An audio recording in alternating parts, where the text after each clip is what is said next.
Il est 13 h, madame, monsieur, bonjour, bienvenue sur I24 News. On est parti pour une heure ensemble, nous sommes en direct, des reportages, des belles images, des expertises et sociétés. L'autre regard sur l'actualité. Aujourd'hui, dans Israel Inside, une professeure d'hébreu arabe musulmane a été reçue par le président israélien Reuven Rivlin. Sa méthode, elle enseigne l'hébreu en chantant. Résultat, plus d'1 million de vues en Israël sur sa page Facebook et le Washington Post en parle. C'est la célébrité de la semaine, mais ce n'est pas tout.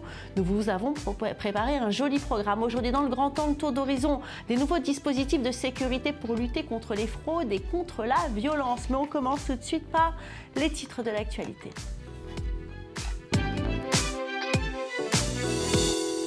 Benjamin Netanyahou est en visite à Moscou, 5e déplacement officiel du Premier ministre israélien en Russie en moins d'1 an. Au menu des discussions de cette visite éclaire la présence des forces iraniennes en Syrie et la coopération sur ce dossier entre les deux pays. Et les États-Unis ont rejeté un compromis proposé par la Chine pour reprendre les discussions internationales avec la Corée du Nord, Pyongyang, qui vient d'effectuer des nouveaux tirs de missiles. Emmanuel Macron, pour la première fois en tête des intentions de vote pour l'élection présidentielle. Il passe donc devant Marine Le Pen à quelques semaines du scrutin avec un gain de 6 points en 2 semaines. Le fondateur d'En Marche réunit 26% des intentions de vote contre 25% pour la présidente du Front National qui reste stable. C'est le premier sondage réalisé depuis l'annonce d'une alliance entre Emmanuel Macron et François Bayrou, le président du Modem. Humiliation, honte, tragique, naufrage et les mots qui ne manquent pas à la presse pour qualifier la large défaite du Paris Saint-Germain 6-1 face au Barça. Une large défaite qui élimine donc le Paris Saint-Germain